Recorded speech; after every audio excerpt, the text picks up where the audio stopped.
Hello செடி வேரியன்ஸ், welcome to part 3 of jade plant. So இதில் நம்ம வந்து என்னென்னலாம் கவர் பண்ணலாம் ஒரு கன்க்ளூஷன் மாதிரி பண்ணிவிட்டோம். ஸோ பார்ட் 1 பார்ட் 2ல் வந்து இது என்ன ஆரிஜன், இது வந்து எப்படி வந்து இந்த நர்சரியெல்லாம் வந்து சேல் பண்ணுறாங்க, அந்த கலர் சேஞ்ச் பண்ணி ஒரு ட்ரிக்கு சேல் பண்ணுறாங்க. அதே மாதிரி இதை சைனாவில் வந்து எப்படி போன்சாய் மாதிரி இப்போ ஜென்ரேஷன்ஸாக வளர்த்து இதில் எப்படி பெரிய அளவில் ப்ராஃபிட் பார்க்குறாங்க. ஒரு 30-40 ரூபா செடி வந்து எப்படி 1 lakh 2 lakh விற்கிறாங்க.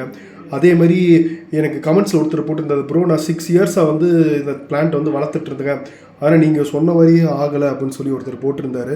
ஸோ அதுவும் நான் எப்படின்னு சொல்கிறேன். நான் எதனால் வந்து ஒரு 6 வருஷம் கழிச்சு எனக்கு ஒரு ஃபோட்டோ போட்டிருந்தாரு. நான் அந்த ஃபோட்டோ இதில் வந்து ஷேர் பண்ண முடியல, அவர் பர்மிஷன் இல்லாமல் நான் ஷேர் பண்ணவும் கூடாது. ஸோ அது எப்படி 6 வருஷம் ஆகி வந்து எனக்கு இந்த மாதிரி நீங்கள் காமிச்ச இந்த ஃபோட்டோ மாதிரி ஆகலை அப்படின்னு சொல்லி நான் கேட்டிருந்தாரு. அதே மாதிரி இன்னொருத்தர் என்ன போட்டிருந்தார் அப்படின்னா, எனக்கு வந்து ஜேட் பிளான்ட் வந்து ரொம்ப டார்மெண்ட்டாக இருக்குது, நான் வாங்கும் போதும் வந்து ஒரு 5 சென்டிமீட்டர் இருந்தது, கிட்டத்தட்ட ஒரு 6 மாதம் ஆச்சு, ஒரு 7 சென்டிமீட்டராக வளர்த்துருது அப்படின்னு சொல்லி கேட்டிருந்தாரு. ஸோ இது என்ன காமன் மிஸ்டேக்ஸ் பண்ணுறாங்கன்னு பார்த்துடலாமா. அதே மாதிரி நம்ம அண்ணன் கேட்டிருந்தாரு, 6 இயர்ஸ் ஆச்சு ப்ரோ, எனக்கு என்ன இப்படி முளைக்குது அப்படின்னு கேட்டால், நான் என்ன சொன்னேன் அந்த பார்ட் 1லே, பார்ட் 1 நீங்கள் பார்த்து நீங்கள் க்ரோ பண்ணியிருந்தீங்க அப்படின்னா அந்த மெத்தட் உங்களுக்கு புரிஞ்சிருக்கும். தயவு செஞ்சு பார்ட் 1 பார்ட் 2 பார்த்துட்டாங்க. ஸோ திரும்பி நான் கவர் பண்ணுறேன். என்ன தப்பு நீங்கள் பண்ணுறீங்க அப்படின்னா, நீங்கள் பொன்சாய் மாதிரி வளர்க்கணும், இல்லை வந்து அந்த மாதிரி ஒரு ஆர்னமெண்டலாக வளர்க்கணும்னு பார்த்தீங்க அப்படின்னா ஒரே ஸ்டெம்மு தான் கைஸ் நீங்கள் வளர்க்கணும். மற்ற ஸ்டெம்மில் வந்து கட் பண்ணிவிடுங்க, ப்ரூனிங் பண்ணி எடுத்துருங்க.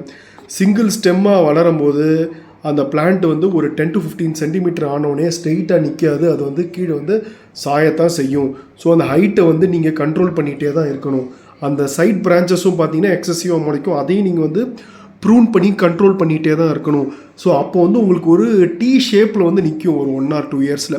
ஸோ அப்படியே நீங்கள் மெயின்டைன் பண்ணிட்டே இருங்க, ப்ரூனிங் பண்ணிகிட்டே இருங்க அப்படின்னா ஒரு 5 to 6 இயர்ஸில் இந்த ஷேப் வந்து 10 to 20 இயர்ஸ் ஆனாலும் அட்லீஸ்ட் ஒரு 5 to 6 இயர்ஸில் இந்த மாதிரி ஒரு டீசெண்டான ஒரு ஷேப்பை பார்க்கலாம். அது மாதிரி அந்த டீசென்ட் ஷேப்பில் டீயில் பார்த்தீங்கன்னா மேக்ஸிமம் கவர் ஆகிடும். டீங்கிறது நான் வந்து 2D வியூவில் சொல்கிறேன். ஆக்சுவலாக பார்த்தீங்கன்னா ஒரு கொடை மாதிரி ஒரு ஷேப் வந்து ஓரளவுக்கு வந்து ஃபார்ம் ஆகுங்க. ஒரு மினிமம் ஒரு 6 இயர்ஸில் 5 to 6 இயர்ஸில் வந்து ஃபார்ம் ஆகிறதுக்கான சான்சஸ் நிறையா இருக்குது. ஸோ நெக்ஸ்ட் டைம் இன்னொருத்தர் என்ன கேட்டாங்க, ரொம்ப டார்மெண்ட்டாகவே இருக்குங்க, வாங்கி 6 மாதம் ஆச்சு, வெறும் 5 சென்டிமீட்டர்லேயே இருக்குது அப்படின்னாரு. நான் சொன்ன மாதிரி நீங்கள் அந்த வீடியோ நீங்கள் செக் பண்ணியிருக்கணும். பார்ட் 1 பார்ட் 2 நான் தெளிவாக போட்டிருக்கேன். இண்டோரில் வளர்க்குறீங்க அப்படின்னா நீங்கள் என்ன பண்ணணும், அடிக்கடி தண்ணி ஊற்றக்கூடாது. அப்பப்போ அட்லீஸ்ட் லைட்டாக அதுக்கு வந்து வெயில காமிங்க. ரொம்ப டார்க் ரூமில் வைக்காதீங்க. டெய்லி தண்ணி ஊற்றிட்டே இருக்கீங்க அப்படின்னா அதுவும் ஒரு ப்ராப்ளம். ரொம்ப தண்ணி ஊற்றினா ரூட் ராட்டிங் ஆகிற ப்ராப்ளம் இருக்குது. ஏன்னா இது வந்து ட்ரையான ரீஜனில் இருக்கக்கூடிய ஒரு பிளான்ட்டு. அதனால் வந்து ரூட் ராட் ஆகிற மாதிரி டெய்லியுமே தண்ணி ஊற்றிட்டு இருந்தீங்கன்னா அதுவுமே வளராது, ஒரு இஷ்யூ வந்துடும். ரெண்டாவது, ரொம்ப டார்க் ரூமில் வைக்கிறீங்க, ரொம்ப கூலாகவே இருக்குது அப்படின்னா டார்மெண்ட்டாக இருக்கும். இது எவர் க்ரீன் பிளான்ட்டுங்க, எப்போவுமே க்ரீனாக தான் இருக்கும்.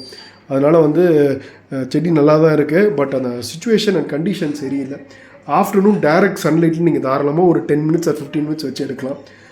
இன்னொருத்தர் வந்து ஃபங்கல் டிசீஸ்லாம் வருமா ப்ரோ அப்படின்னு கேட்டால், ப்ரோ இது வந்து நார்மலான ஒரு easy to grow plant, hardy plant.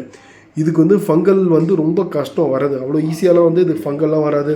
இந்த பிளாக் ஸ்பாட்டு, ப்ரௌன் பேச்சஸ்ஸு இதெல்லாம் வந்து வரது ரொம்ப ரேர். அப்படியே வந்தாலுமே நீங்கள் வந்து கட் பண்ணிட்டு போயிருங்க அந்த பார்ட், அவ்வளோதான் முடிஞ்சிருது.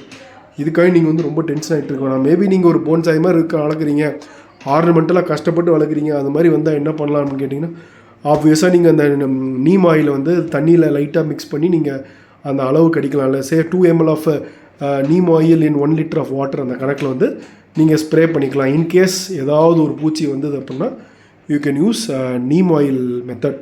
வேறு ஃபங்கிசைட், பெஸ்டிசைடு அப்புறமாரி எதுவுமே போயிடாதீங்க, ஆர்கானிக்காகவே போய்க்கலாம். ஏன்னா இது வந்து ஈஸி டு மெயின்டைன் பிளான்ட் தான். ஸோ அதேமாதிரி இந்த சாயில் வந்து ட்ரையாகவே இருக்கலாம், அதை பற்றி நீங்கள் கவலையப்படாதீங்க.